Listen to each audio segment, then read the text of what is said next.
Desa Tauladan yang terletak di Kabupaten Aceh Besar dikenal sebagai salah satu daerah penghasil minyak nilam terbesar di Provinsi Aceh.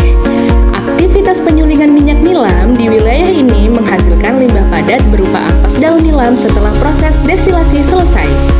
Selama ini, limbah tersebut umumnya belum dimanfaatkan secara optimal dan seringkali hanya dibuang begitu saja di sekitar area produksi, sehingga berpotensi menimbulkan pencemaran lingkungan. Padahal, ampas daun nilam ini memiliki kandungan bahan organik yang cukup tinggi dan berpotensi besar untuk dijadikan media alternatif dalam pengembangan mikroorganisme menguntungkan. Salah satu pemanfaatan potensialnya adalah sebagai media pembawa bagi agen hayati seperti Trichoderma spp dan Bacillus spp yang dikenal efektif dalam mengendalikan berbagai penyakit tular tanah serta berperan penting dalam meningkatkan kesuburan dan kesehatan tanah secara biologis. Dengan pengolahan dan pemanfaatan yang tepat, limbah ampas daun nilam dari Desa Tauladan tidak hanya dapat mengurangi dampak lingkungan, tetapi juga memberikan nilai tambah ekonomi dan mendukung pertanian berkelanjutan di daerah tersebut.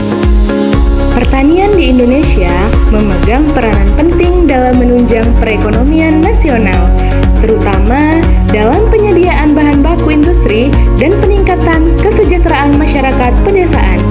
Salah satu komoditas unggulan yang berpotensi besar adalah tanaman nilam, yang dikenal sebagai sumber minyak atsiri bernilai tinggi.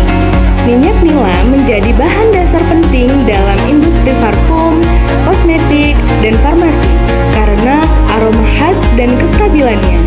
Namun, di balik potensi ekonomi tersebut, muncul persoalan terkait limbah hasil penyulingan nilam yang belum dimanfaatkan secara optimal dan justru berpotensi mencemari lingkungan.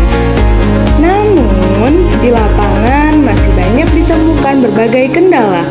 Petani nilam di beberapa daerah, termasuk Desa Tauladan, Kecamatan Selimum, Kabupaten Aceh Besar, menghadapi keterbatasan dalam memperoleh informasi teknis mengenai cara pengolahan nilam yang efektif dan aman.